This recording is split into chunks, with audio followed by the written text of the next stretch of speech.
अभी हमारे साथ है फाउंडर और डायरेक्टर ऑफ नीट कक्का जेई डॉक्टर अभिमन्यु सर। और बच्चे से रिलेटेड बहुत सारे क्वेश्चन भी मैं लेकर आया हूँ आपके लिए सर। ऑब्वियसली देखो, पटना के साथ तो मेरा बहुत अमेजिंग रिश्ता रहा है। Bihar is true love for me. आप इस जर्नी में कैसे आए सर? पहले से फिक्स था कि मुझे टीचिंग लाइन में जाना है, या कैसे सर ये शुरुआत हुई? पापा का पेट्रोल चोरी करके कोचिंग आया करते, क्या कहानी है सर? ये प्रॉपर तो आप ही बताएंगे सर। जिंदगी में रास्ते आप चूज करते हो, बिल्कुल, लेकिन मंजिलें ऊपर वाला तय करता है। फिर मुझे ये पता चला कि इस दुनिया में जितने भी महान लोग हुए हैं, बिल्कुल सर। वो कहीं ना कहीं अपनी जिंदगी में किसी ना किसी स्तर पर शिक्षक रहे हैं। सबसे इम्पोर्टेंट तो उसको बेसिक्स पे काम करना चाहिए। बिल्कुल सर। आज ऑफलाइन या ऑनलाइन में जितने बच्चे ज्वाइन हो रहे हैं, उसमें से बहुत सारे बच्चे ऐसे हैं जो बेसिक पे ही काम नहीं किए हैं, तो बहुत स्ट्रगल करते हैं। और ये परेशानी का सिलसिला साल 2 साल चलता है, क्योंकि या तो क्लास में लेट आए हैं या फिर उनके बेसिक छूट गए हैं। और फिर वो संघर्ष इतना बड़ा हो जाता है कि वो बच्चा कभी नशे की तरफ चला गया, कभी डिप्रेशन चला गया, एंग्जाइटी में चला गया, गलत आदतों में चला गया, सोशल मीडिया पे चला गया। तो सबसे पहले तो बेसिक्स पे काम करें। हेलो नमस्कार बच्चों, कैसे हो? उम्मीद करते हैं कि आप लोग बहुत अच्छे होंगे। अभी हमारे साथ है फाउंडर और डायरेक्टर ऑफ नीट कक्का JEE doctor Abhimanyu sir. Hello sir, welcome to Sukesh academy. Thank you so much. कैसे हैं सर आप? All good. अब आप आ गए हैं तो अच्छे ही अच्छे हैं। आज आपसे बहुत सारी बातें करेंगे। बिल्कुल बिल्कुल। और बच्चे से रिलेटेड बहुत सारे क्वेश्चन भी मैं लेकर आया हूँ आपके लिए सर। ऑब्वियसली देखो, पटना के साथ तो मेरा बहुत अमेजिंग रिश्ता रहा है। और आप पटना से हैं तो बहुत सारे यादें उससे जुड़ी हुई है, बहुत सारे जज्बात उससे जुड़े हुए हैं। तो Bihar is true love for me. बिल्कुल राइट सर। तो सबसे पहला क्वेश्चन जो है सर, आप इस जर्नी में कैसे आए सर? पहले से फिक्स था कि मुझे टीचिंग लाइन में जाना है, या कैसे सर ये शुरुआत हुई सर आपकी? वो एक कहावत है ना कि जिंदगी में रास्ते आप चूज करते हो, बिल्कुल, लेकिन मंजिलें ऊपर वाला तय करता है। Right sir. तो मेरा रास्ता ये था कि यार मैं मेडिकल कॉलेज में गया। अच्छा। और मुझे स्किन का स्पेशलिस्ट बनना था। अच्छा। लेकिन उस दौरान ये हुआ कि जब मैं फर्स्ट ईयर में था तो मेरी सिस्टर जो थी, अच्छा, वो उसने भी बायोलॉजी सब्जेक्ट चूज किया। ठीक है। और सेकेंड ईयर, क्योंकि एमबीबीएस में सेकेंड ईयर 1.5 साल का होता है जी। तो जब मेरा सेकेंड ईयर खत्म हुआ तो उसके बाद में वो 12th क्लास का पास हो गया। तो घर वालों ने कहा कि यार इसको कोचिंग करवानी है, क्या करें, बाहर तो कहीं भेजेंगे नहीं। तो फिर मैंने उसको घर से ही टीच करना शुरू किया, और उसकी 2-3 फ्रेंड्स और आ गई। ऐसे करके टोटल 5 लोग हो गए हमारे पास में फर्स्ट ईयर में। हाँ, वो और उसकी कुछ फ्रेंड्स आ गई। तो ओके। और एक मेरे फ्रेंड का छोटा भाई भी आ गया। तो ऐसे करके 5 लोग हुए। और फिर मैंने कॉलेज में, क्योंकि सारे सब्जेक्ट तो मैं टीच नहीं कर सकता, तो मैंने एक अपने बैचमेट को कहा, परम गोयल को, कि यार तो फिजिक्स पढ़ा दे, बायोलॉजी केमिस्ट्री में पढ़ा दूँगा। तो ऐसे करके 5 में से 3 लोग फर्स्ट ईयर में सेलेक्ट हुए। उस वक्त राजस्थान पीएमटी हुआ करता था। अच्छा। Rajasthan pre medical test. और ऑल इंडिया लेवल पर नीट एक बार हुआ था, बट वापस से AIPMT हो गया था। अच्छा। तो 2014 की बातें बता रहा हूँ आपको। हाँ। आज के 10 साल पहले की। तो जब उनका सिलेक्शन हुआ तो फिर उनके कॉमन फ्रेंड्स और आ गए। नेक्स्ट ईयर 18 लोग हो गए। अच्छा।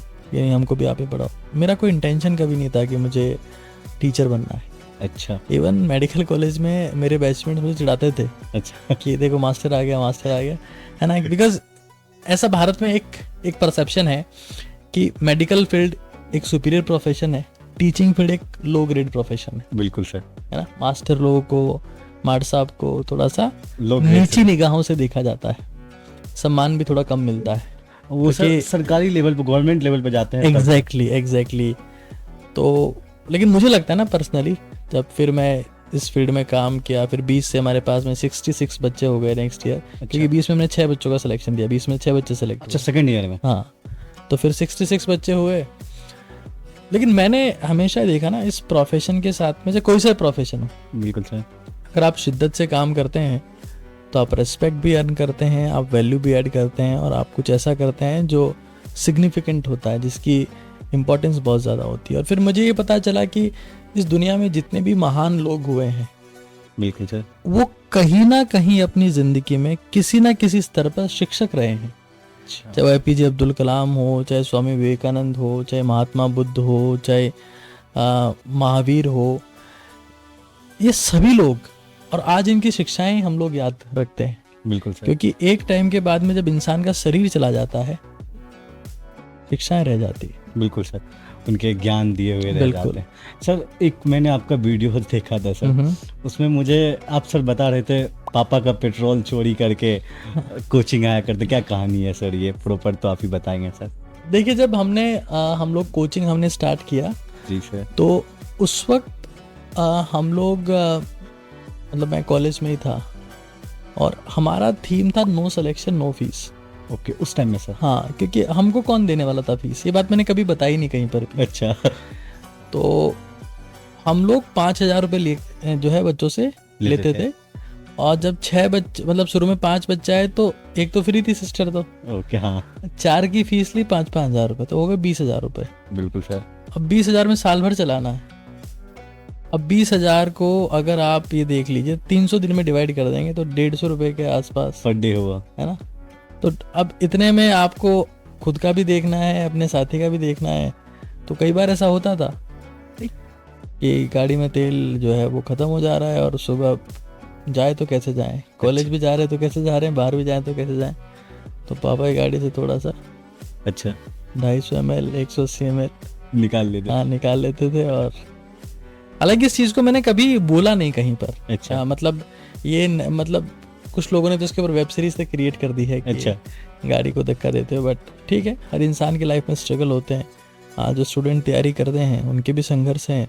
आप पटना से यहाँ ट्रैवल किए हैं या फिर आप हर जगह जाते हैं, आपके भी संघर्ष है। बिल्कुल राइट। जिंदगी किसी की आसान नहीं होती है, लेकिन वो एक कहावत है कि जिंदगी खेलती उसी के साथ में है जो खिलाड़ी बेहतरीन होता है। खिलाड़ी बेहतरीन होता है। दर्द सबके एक से हैं मगर हौसले अलग अलग। कोई हताश होकर बिखर जाता है तो भी संघर्ष करके निकल जाता है। तो लाइफ में स्ट्रगल तो होते ही हैं, बट आप कितनी सिंसियरिटी के साथ में स्ट्रगल को फेस करते हैं, that is very important aspect. Right sir. मैं जो बात करना चाहूँगा, आप बच्चे पे आते हैं सर, क्योंकि बच्चे के जो क्वेश्चन है सर, सबसे पहला क्वेश्चन जो है हमारे मन में जो आ रहा है सर, एक बच्चे जब नीट या जेईई का तैयारी करना शुरू करता है तो उन बच्चे के अंदर क्या गुण होना चाहिए? 3 ऐसे इंपॉर्टेंट पॉइंट बताइए कि उन बच्चे के अंदर होना ही चाहिए। देखिए, सबसे इम्पोर्टेंट तो उसको बेसिक्स पे काम करना चाहिए। बिल्कुल सर। आज ऑफलाइन या ऑनलाइन में जितने बच्चे ज्वाइन हो रहे हैं उसमें से बहुत सारे बच्चे ऐसे हैं जो बेसिक पे ही काम नहीं किए, तो बहुत स्ट्रगल करते हैं। बिल्कुल सर। सामने क्लास में बैठे हैं, 6 घंटे 7 घंटे क्लास हो गई है और वो रोज़ परेशान हो रहे हैं। और ये परेशानी का सिलसिला साल 2 साल चलता है, क्योंकि या तो क्लास में लेट आए हैं या फिर उनके बेसिक छूट गए हैं। और फिर वो संघर्ष इतना बड़ा हो जाता है कि वो बच्चा कभी नशे की तरफ चला गया, कभी डिप्रेशन चला गया, एंग्जाइटी में चला गया, गलत आदतों में चला गया, सोशल मीडिया पे चला गया। तो सबसे पहले तो बेसिक्स पे काम करें। बिल्कुल सर। इवन आप बिलीव नहीं करेंगे, रिसेंटली हमने नीट कागजी ऐप में बिल्ड योर बेसिक्स के नाम से एक सेपरेट आइकन बना दिया है। Okay sir. और उसमें हमने 15 वीडियो फिजिक्स का, 12 वीडियो केमिस्ट्री का यानी 27 और 6 वीडियो बायोलॉजी का, 33 वीडियोस। आपको फिजिक्स का पी पता है, केमिस्ट्री का सी पता है और बायोलॉजी का बी पता है। सिर्फ इतना पता होना चाहिए कि आपको कि सब्जेक्ट ये होता है। आप उन वीडियोस को देखिए और फिर आप दुनिया की किसी भी ऑनलाइन ऑफलाइन कोचिंग में जाके बैठ जाइए। मैं नहीं कह रहा मेरे पास आइए, किसी भी जगह। हाँ, आप कभी ये शिकायत नहीं कर पाएंगे कि मेरे को समझ में नहीं आया। अच्छा, ये मेरी गारंटी है। अच्छा, क्योंकि बच्चे के बेसिक बिल्ड हो गए हैं, उसको पता ही नहीं है कि भाई कार्बन जो है उसके ऊपर जब नेगेटिव चार्ज आ गया तो उसका बिहेवियर नाइट्रोजन जैसा हो जाएगा। तो अगर नाइट्रोजन पे पॉजिटिव आ गया तो उसका कार्बन जैसा हो जाएगा, ऑक्सीजन पे पॉजिटिव आ गया तो उसका बिहेवियर नाइट्रोजन जैसा हो जाएगा। तो they are missing in that. तो सबसे पहले बेसिक्स पे काम करो, पहला पॉइंट हो गया सर। दूसरी चीज कंसिस्टेंट रहो। हार्डवर्क अगर किंग है तो कंसिस्टेंसी क्वीन है। क्योंकि हमको लगता है ना कि आप 1.5 लाख की फीस दे दिए हैं, हॉस्टल का रूम ले लिए हैं, शानदार टेबल ले लिए हैं, लैंप ले लिए हैं और लैपटॉप ले लिए हैं और शानदार नई नई चमचमाती किताबें ले लिए, सिलेक्शन हो जाएगा। आपकी गलतफहमी है। अगर ऐसा होता तो हर अमीर इंसान का सिलेक्शन हो जाता, हर मेडिकल कॉलेज उनका फिक्स होता है। ऑब्वियसली। तो कंसिस्टेंट रहना बहुत ज़रूरी है। एक टाइम के बाद ऐसा होगा कि नहीं समझ आ रहा, या फिर आज पढ़ने का मन नहीं है, या फिर टेस्ट में नंबर कमा के मूड ऑफ हो जाएगा। माँ बाप ने डांट दिया, कभी टीचर डांट दिया। एग्जैक्टली। तो कभी डीबीपी सॉल्व नहीं हो रही है आपसे, कभी क्वेश्चन नहीं बन रहा है, आप पेन फेंक दे रहे हो, जो है रजिस्टर फेंक दे रहे हो, फ्रस्ट्रेशन आएगा। बट कंसिस्टेंट रहना बहुत ज़रूरी है, क्योंकि कंसिस्टेंसी से कंपाउंडिंग काम करता है ओके सर। और कंपाउंडिंग से चमत्कार होता है। कई बार लोगों को लगता है कि मैं तो बहुत टैलेंटेड हूँ, मैं तो बहुत टॉपर हूँ। टैलेंट और टॉपर से ना तो कभी कोई यूपीएससी टॉपर बना है, ना कोई नीट टॉपर, ना कोई जेई टॉपर, वो बना है कंसिस्टेंसी से। दुनिया में अगर कोई सबसे कॉमन चीज़ है तो वो है अनसक्सेसफुल टैलेंटेड लोग भरे पड़े हैं, बिल्कुल सर। लेकिन कंसिस्टेंट लोग को मैंने अनसक्सेसफुल नहीं देखा, वो असफल होते ही नहीं है। बस कितना भी वो वीक क्यों ना हो, एक Exactly. दिन वो सक्सेसफुल हो जाते हैं। हाँ, वो एक संस्कृत में कहावत भी है कि एक पत्थर के ऊपर रस्सी आती है, जाती है, आती है, जाती है, तो रस्सी अपना निशान छोड़ जाती है। निशान छोड़ जाती है। तो चीज़ें कितनी भी मुश्किल हो, अगर आप दृढ़ हैं, आप छोड़ने को तैयार नहीं हैं, बदलने को तैयार नहीं हैं, एक रूटीन रोज फॉलो करते हैं, तो आप एक्सीलेंट बन जाते हैं। इस दुनिया में मतलब टैलेंट जैसा कुछ नहीं है, बिल्कुल। It's all about practice. Right. और उससे इम्पॉर्टेंट ये है कि आजकल जैसे कि लोग कंसिस्टेंट रह के प्रैक्टिस करते हैं, तो उसमें ये भी आपको सेट करना पड़ेगा कि अगर मैं 10 क्वेश्चन कर रहा हूँ जी सर। तो मैं उसमें 5 से 7 मिनट का टाइम सेट करके 10 क्वेश्चन कर रहा हूँ, अच्छा। क्योंकि perfect practice brings the perfect result. Right sir. तो आपको ऐसा नहीं है कि आपने शाम को 7 बजे क्वेश्चन सॉल्व करना शुरू किए और रात के 11 बज गए और 8 क्वेश्चन सॉल्व किया आपने, क्योंकि नीट हो चाहे जेई हो चाहे यूपीएससी हो, जब पेपर हो जाएगा तो उसके 4 दिन बाद 5 दिन बाद हर बच्चा टॉप कर रहा होता है, सबको आंसर पता होता है, सारा कुछ लिमिटेड टाइम में किसने आंसर निकाल दिया, दैट इज द गेम। तो आपको प्रैक्टिस लिमिटेड टाइम के साथ में करनी है। तीसरी इंपॉर्टेंट बात जो मेरे को फील होती है, बच्चा इस तैयारी के दौरान अपने आप को लूज कर देता है। हाँ, मेरे right पास से sir. बहुत सारे मैसेज आते हैं, सर मैं स्ट्रेस में हूँ, एंग्जाइटी में हूँ, ना पढ़ने का मन नहीं है। देखिए, आपको समझ लेना है कि रिजल्ट जो प्रोड्यूस होना है वो आप प्रोड्यूस करेंगे। बिल्कुल सर। पेरेंट्स रिजल्ट प्रोड्यूस नहीं कर सकते, टीचर्स रिजल्ट प्रोड्यूस नहीं कर सकते। अगर पेरेंट्स किसी बच्चे को सक्सेसफुल कर पाते तो हर एक बच्चा उनका सक्सेसफुल होता। बिल्कुल सर। अगर टीचर सफल बना पाते तो हर एक स्टूडेंट सेलेक्ट होता। Right sir. अगर डॉक्टर्स किसी का ट्रीटमेंट कर पाते तो अस्पताल में कोई मरता ही ना। जिम्मेदारी आपकी है, तो ध्यान आपको अपने ऊपर देना पड़ेगा। और इसलिए मैं एक फॉर्मूला बताता हूँ जिसको सिद्ध बोलता हूँ। Okay sir. Sleep, exercise, diet, deep breathing, hydration, ये 5 चीज़ें आपको ध्यान रखनी है, अपने ऊपर इन्वेस्ट करना है। मतलब स्लीप प्रॉपर होनी चाहिए, एक्सरसाइज हर रोज सीढ़ियाँ चढ़नी है 20 मिनट, आपको पसीना बहाना है, डाइट आपकी ठीक होनी चाहिए, डीप ब्रीदिंग गहरी सांस रिलैक्स होने के लिए, और हाइड्रेशन पानी बराबर पीना है, क्योंकि आपकी बॉडी वाटर बेस्ड है, ऑयल बेस्ड नहीं है। बिल्कुल राइट सर। अगर आप सिद्ध को फॉलो करते हैं तो आप ये पाएंगे, क्योंकि कई लोग बोलते हैं ना साल खराब हो गया। किसका साल खराब हो गया? जिसने खुद का ध्यान नहीं रखा। बिल्कुल सर। अगर आप अपने आप को फिजिकली बेटर कर रहे हैं, एक्सरसाइज कर रहे हैं, डाइट आपकी ठीक है, तो आप कभी ये फील नहीं करेंगे कि मेरा साल खराब हो गया। तो सबसे important, build your basics, second be consistent, and third invest on yourself, क्योंकि आपसे ज्यादा कीमती इस दुनिया में और कोई नहीं है। ये 3 पॉइंट जिनके अंदर बहुत जरूरी है, वो सक्सेसफुल हो जाएंगे। सक्सेसफुल माँ बाप हो ना हो, अगर इन चीज़ों में वो कंसिस्टेंट रहते हैं तो उनकी सक्सेसफुल होने की संभावना बढ़ जाती है। लेकिन इनको फॉलो नहीं करते हैं तो फेलियर होने की गारंटी है। फेलियर होने की गारंटी है। सर एक और आपका सेड का कुछ बताते हैं मतलब। हाँ, मैं अभी उसको मैं एक्सटेंड जो है कर दिया है। अच्छा। पहले मैं उसको SED तक ही था, अच्छा। Sleep, exercise, diet. अभी उसमें डीप ब्रीदिंग और हाइड्रेशन भी जोड़ दिया, तो सिद्ध कर दिया है। अच्छा, उसी को सेड कर। अच्छा सर, आपने बहुत सारा बुक भी लिखा है सर। हाँ, मैंने आपसे सर पटना में जब मिला था सर, बिल्कुल तो सर जीत की रणनीति आपने लेके आया था सर, तो बहुत सारे बच्चे ने उसका प्रशंसा किया। मैंने हॉस्टल में भी दिया, तो वो लोग भी वहाँ पे बहुत हैप्पी थे। बहुत सारे ऐसे बच्चे थे जो आपको जानते थे सर। तो सर कैसे सोचे थे ये बुक इतना यूजफुल होगा? फिर आपने और बहुत सारे बुक, जैसे कि मैंने सुना है NCERT, निचोड़, तो क्या सबका फीडबैक रहा और कैसे सोचे कि इस तरह का बुक बनाया जाए सर? शुकेश भाई, एक चीज़ होती है रिजेक्शन, कि आपको लोगों ने मना कर दिया। बिल्कुल सर। मैं स्टूडेंट्स के लिए जब भी फ्री होता हूँ कुछ ना कुछ लिखता रहता हूँ, और जब मैं उनको लिखता था उस कंटेंट को, तो लिख के मैं अपने न्यूज़पेपर वाले जो मेरे जानकार थे, क्योंकि उनमें हम थोड़ा एडवर्ट देते थे, तो मैं उनको दे देता था कि वो इसको छापो। तो जब वो मेरा आर्टिकल छापने लगे तो बाकी कोचिंग्स उनको बोलने लगे कि आप हमारा भी छापो, तो वो कहीं इंटरनेट से कॉपी पेस्ट करके उनको दे रहे थे। अच्छा। तो न्यूज़पेपर वाला का मेरे पास में फ़ोन आया कि भाई देखो ऐसा है, बाकी कोचिंग वाले भी कह रहे हैं कि इन्हीं का आर्टिकल क्यों छाप रहे हो, हमारा क्यों नहीं छाप रहे हो? तो न्यूज़पेपर में जगह नहीं बचती है, हम आपका आर्टिकल नहीं छापेंगे। अच्छा, मना कर दिया। हाँ, तो मैंने उन सारे आर्टिकल्स को कंपाइल किया, अच्छा, रीराइट किया, इम्प्रूव किया, बेटर किया, और जीत की रणनीति बनाई। अच्छा। और ये बनाने के बाद में जब मैं पब्लिशर के पास लेके गया तो उसने बोला कि आपके जैसे कई राइटर इस दुनिया में घूमते हैं, कोई इसको खरीदेगा नहीं, कोई इसको पढ़ेगा नहीं। आप अपने घर पे रखिए इस किताब को, कोई इसका मतलब नहीं। अच्छा, करने बोला है सब। हाँ, जो कुछ कंपनीज होती है उनका नाम तो नहीं लूँगा मैं, है ना, कुछ कंपनीज का नाम तो नहीं लूँगा, बट उन्होंने छापने से मना कर दिया। फिर हमने हमारे लेवल पे उसको पब्लिश किया और स्टूडेंट्स ने उसको बहुत प्रेम दिया, क्योंकि वो बात दिल से अगर आप लिखते हैं ना, क्योंकि ये काम चैट जीपीटी नहीं कर सकती। बिल्कुल सर, वो जो एआई नहीं कर सकता।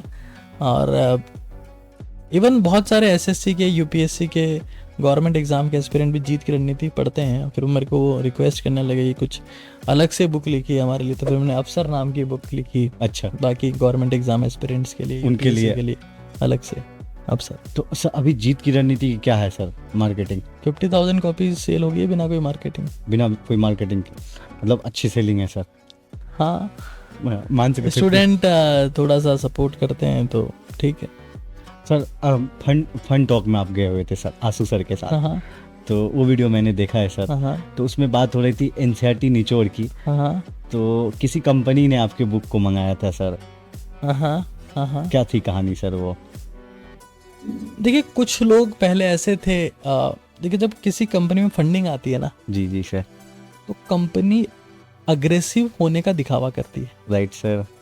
और उस अग्रेसिव होने के दिखावे की आड़ में वो दुनिया की किसी भी इंटेलेक्चुअल प्रॉपर्टी की वैल्यू नहीं करती कि किसी इंसान ने अपने दिमाग से बनाई होगी। तो मैं ऐसे उनके कई वीडियोस देख चुका था जिसमें कोई टीचर कह रहा है कि आपने हमारी बुक लेके छाप दी, कोई टीचर कह रहा है दूसरी बुक लेके छाप दी। जैसे कि सर मैंने जब अजमेर आया तो देखा कि सेल्सियस ही दिख रही थी सर। तो सर यहाँ की जर्नी कैसा लग रहा है सर? और छोटा सा शहर सर एक अजमेर, यदि अपेक्षा करें जहाँ भी एजुकेशन हब है उसकी अपेक्षा में तो छोटा है सर। तो यहाँ पे कैसे सर सस्टेन आपने किया सर? देखिए, अजमेर सेल्सियस के नाम से हमने स्टार्ट किया। नीट काका जी तो हमने कोविड के बाद में बनाया। Okay sir. और सेल्सियस जो है उसका अल्टीमेट गोल ये है कि पर्सनल केयर, मतलब आप हमारे यहाँ पर रैंकर बैंकर सेपरेशन नहीं है। Okay sir.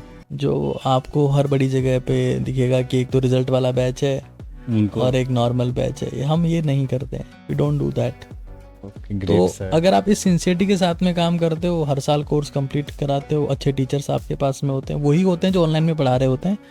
तो आज हमारे पास में 20 स्टेट का बच्चा यहाँ पर पढ़ रहा है और साल दर साल ये चीज़ इंक्रीज ही हो रही है। सिर्फ सिटी डिपेंडेंट नहीं है। मेरा हमेशा गोल रहा है कि आप जिस भी शहर में काम करो वो शहर आपके नाम से जाना जाना चाहिए। इससे गर्व की बात क्या होगी? मैं वही गोल मेरा होता है कि मैं कहीं पर भी काम कर रहा हूँ तो वो शिद्दत ज़िंदगी में होनी चाहिए जो शहर को बदल दे। तो सर मैं बिहार से हूँ, आप जैसे कि जानते हो अच्छे से सर। तो मैं चाहूँगा कि आप बिहार आएंगे।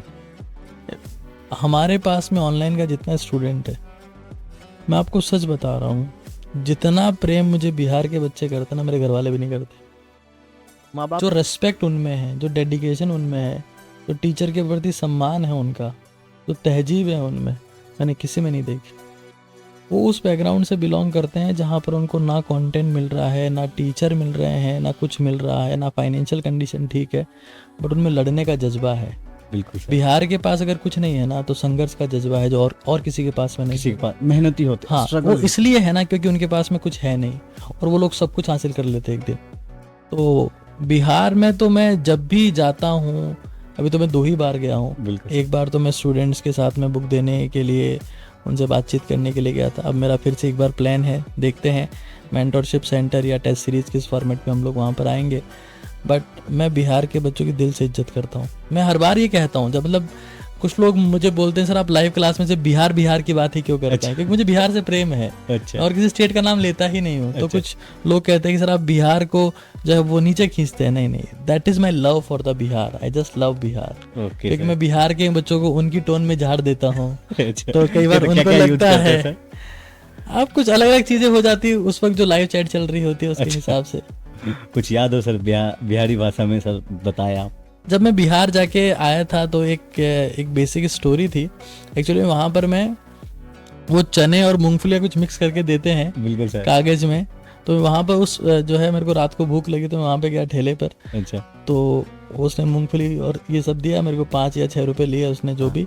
तो मैंने उससे पूछा कि दारू जो है मिलता है? तो उसने कहा कि दारू तो नहीं मिलता है। तो उसके पास वाला आया एक, बोले भगवान देखे हो मैंने कहा नहीं, होते तो है ना। तो बिहार का वो एक इंसिडेंट था जो मैंने बच्चों को सुनाया, बोले बिहार में दारू दिखती नहीं है लेकिन होती है, बिल्कुल जैसे जो है भगवान दिखता नहीं है लेकिन होता है। तो that is the famous thing. बाकी उस वक्त क्या बात चल रही होती है उसके ऊपर डिपेंड करता है। बिल्कुल सर। तो आपका स्वागत है बिहार में, आप आइए सर। बिल्कुल बिल्कुल।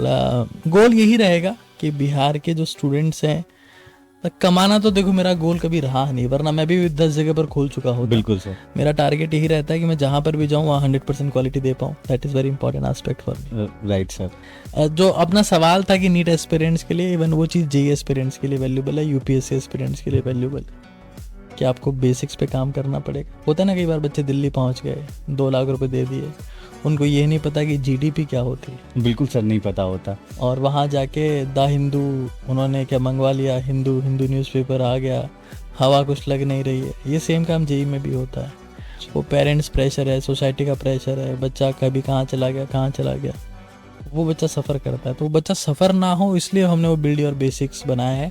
अभी वो जेईई के लिए भी हम लोग काम कर रहे हैं, बिल्ड योर बेसिक्स। अच्छा, तो 25 से 30 लेक्चर एक बार आप देख लो, फिर जिस ऑफलाइन में पढ़ना है वहाँ पढ़ लो, जिस ऑनलाइन में पढ़ना है वहाँ पढ़ लो, तुम्हारी इच्छा है। अच्छा सर, एक क्वेश्चन आ गई मन में सर। क्वेश्चन ये आ गई सर कि जैसे जो बच्चे का मान लो 9-10 अच्छा नहीं रहा, क्या वो नीट क्रैक कर सकता है या जेईई क्रैक कर सकता है? देखिए 9th 10th की बात छोड़िए, अगर 11 12 भी अच्छा नहीं रहा, क्योंकि मैं खुद की बात बताऊं तो मैं 11वीं में क्रिकेट खेलता था। अच्छा। तो मेरा कभी ये क्लियर नहीं था कि मेरे को डॉक्टर बनना है। मेरे पेरेंट्स कभी नहीं चाहते थे कि मैं पढूं, वो चाहते थे मैं खेलूं। अच्छा। क्यों, ऐसा क्यों सर? आई डोंट नो, उनका मतलब मेरे फादर का ड्रीम रहा है कि मेरे को क्रिकेट खेलना चाहिए। अच्छा। बट जब मैं आगे गया, फिर मेरा राजस्थान अंडर 19 कैंप में सिलेक्शन हुआ। तो मैं कैंप में सेलेक्ट हुआ तो मैं राजस्थान अंडर 19 की टीम में आया। लेकिन जब हमारा पंजाब से मैच हुआ तो मुझे एक्स्ट्रा में रख दिया गया, जबकि मैं फर्स्ट डाउन खेल रहा था राजस्थान की तरफ से इन द प्रैक्टिस मैचेस, कि मैं एज ए फर्स्ट डाउन खेलना चाहिए था। नॉकआउट टूर्नामेंट था, तो हमारी टीम पहले ही मैच में बाहर हो गई। अच्छा। फिर पापा ने कहा कि इस टूर्नामेंट के लिए कैंप में गया तो 3 महीने ख़राब हुए तेरे, और लास्ट में रिजल्ट ये आया कि तेरे को खिलाया नहीं लास्ट में। तो फिर मैंने एग्ज़ाम की प्रिपरेशन किया। अभी आप निर्मल यहाँ का बच्चा, वो 9th क्लास में फेल था। अच्छा। वो बहुत सारे बच्चे होते हैं ऐसे, उसके भी 680 मार्क्स आ रहे हैं नी 2024 में। तो फेल्योर हैज़ नो कनेक्शन। आप बहुत सारे यूपीएससी एस्पिरेंट देखोगे ऐसे जो 9th में फेल हो गए, 10th में फेल हो गए, फिर वापस रीअटेम्प्ट दिया और बाद में जो आईएएस बने, आईपीएस बने, ब्यूरोक्रेट्स बनते। तो फेल्योर तो एक माइलस्टोन होता है।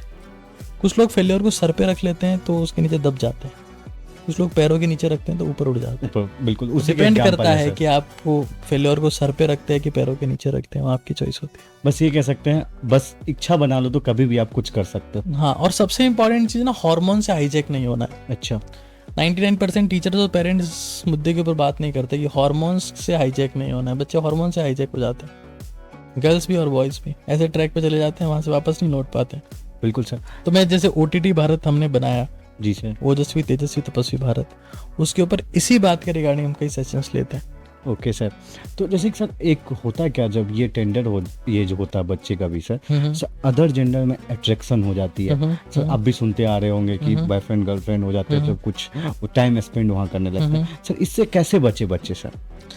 नहीं, बचना तो देखो कोई सॉल्यूशन नहीं है। मतलब कुछ चीज़ें ऐसी होती है, जैसे अगर मैं आपसे ये पूछता हूँ कि एक तालाब में एक मछली है तो गीला होने से कैसे बचे, है ना। मतलब प्लास्टिक की पॉलीथीन भी आप उसके चारों तरफ बांध देंगे तो भी मतलब कब तक जो है सूखी रह पाएगी वो तो। बिल्कुल सही बात है, पानी तो आ ही जाएगी। तो इम्पॉर्टेंट चीज़ ये है ना दैट एटलीस्ट आपको ये प्रायोरिटी डिसाइड करनी पड़ेगी that at least for the 6 months, at least for the 9 months और एटलीस्ट फॉर द 1 year मैं इस चीज़ के ऊपर फोकस करूँगा जो मेरा गोल है, और मैं अपनी फिजिकल स्ट्रेंथ के ऊपर फोकस करूँगा।